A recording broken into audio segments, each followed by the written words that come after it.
கிறிஸ்துவில் பிரியமானவர்களே, ஆண்டவராகிய இயேசு கிறிஸ்துவின் நாமத்திலே உங்கள் யாவரையும் வாழ்த்தி ஆசீர்வதிக்கிறேன்.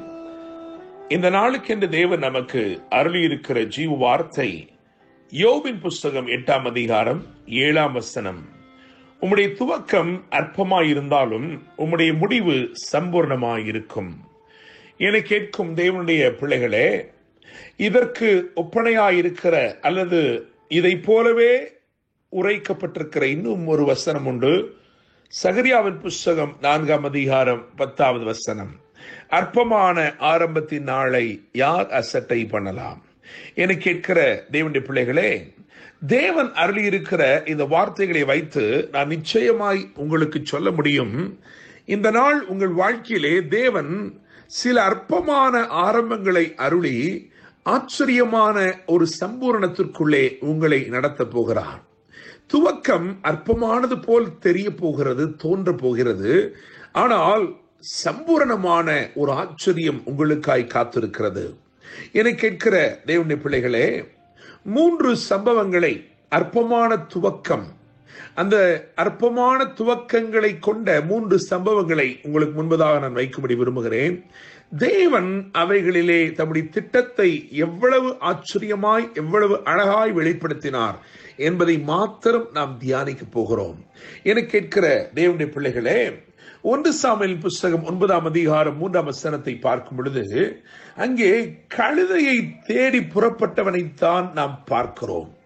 கழுதையை தேடி புறப்பட்டவன் தயவுள்ள கர்த்தருடைய திட்டத்தை கண்டு கொண்டான்.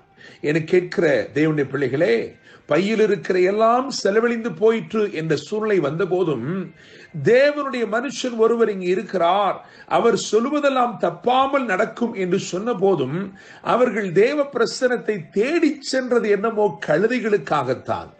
எங்கள் கழுதைகள் எங்கே இருக்கிறது, நாங்கள் கழுதைகளை தொலைத்து விட்டோம் என்று சொல்லித்தான் தேடி சென்றார்கள். ஆனால் தேவனுடைய திட்டத்தை அவர்கள் தொலைத்து போடாதபடிக்கு தேவன் தம்முடைய தயவுள்ள திட்டத்தை அவர்களுக்கு வெளிப்படுத்தி அவர்களை சரியான வழியிலே நடத்தி ஆச்சரியமான சம்பூரணத்திற்குள்ளே தேவன் வழி நடத்தினார். என கேட்கிற தேவனுடைய பிள்ளைகளே, இன்றைக்கு ஏதோ ஒன்றை தேட புறப்பட்டிருக்கலாம். ஆனால் கர்த்தர் உங்களை பார்த்து சொல்லுகிறார், இன்றைக்கு தயவுள்ள தேவ திட்டத்தை நீ கண்டு கொள்ளுவாய் என்று சொல்லி.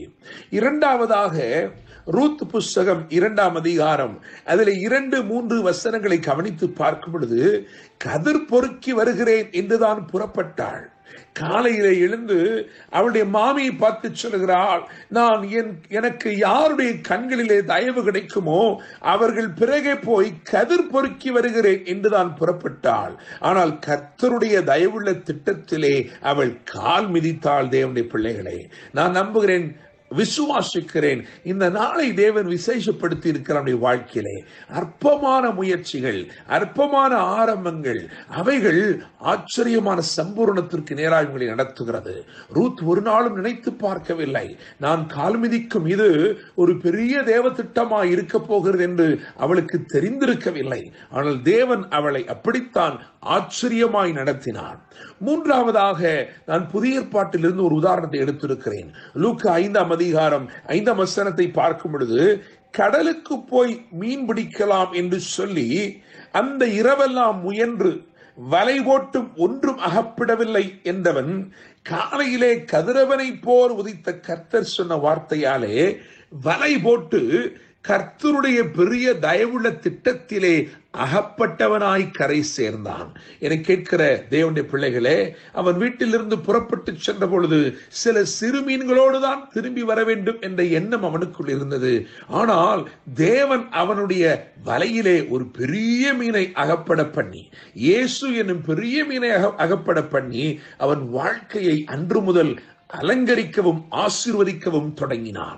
இவர்கள் எல்லாருடைய வாழ்க்கையிலும் அற்பமாய் ஆரம்பமான ஏதோ ஒன்று தேவனுடைய குறுக்கீடாலே, தேவன் இடைப்பட்டபடியினால் அவைகள் எல்லாம் ஆச்சரியமான சம்பூரணத்திற்குள்ளே நடந்து முடிந்தது. என்னை கேட்கும் தேவனுடைய பிள்ளைகளே, இந்த நாளை தேவன் அதற்காகவே விசேஷப்படுத்துகிறார். உன் வாழ்க்கையிலே எவைகள் அற்பமாய் இருக்கிறதோ, எவைகள் மற்றவரால் அசட்டை பண்ணப்பட்டிருக்கிறதோ, அந்த அற்பமானதை மற்றவர்கள் அசட்டை பண்ணலாம், ஆனால் எது அசட்டை பண்ணப்படுகிறதோ அதையே தேவன் ஆச்சரியமான சம்பூரணமாய் மாற்றும்படி விரும்புகிறார். கர்த்தர் இந்த வார்த்தைகள் மூலமாய் இன்று உங்கள் வாழ்க்கையிலே அற்பமான துவக்கங்களை ஆச்சரியமாக மாற்றி, அசட்டை பண்ணப்பட்ட துவக்கங்களை சம்பூரணத்திற்கு நேராய் நடத்தி உங்களை ஆசீர்வதிப்பாராக. என்றும் அன்புடன் pastor Daniel Moses. God bless you.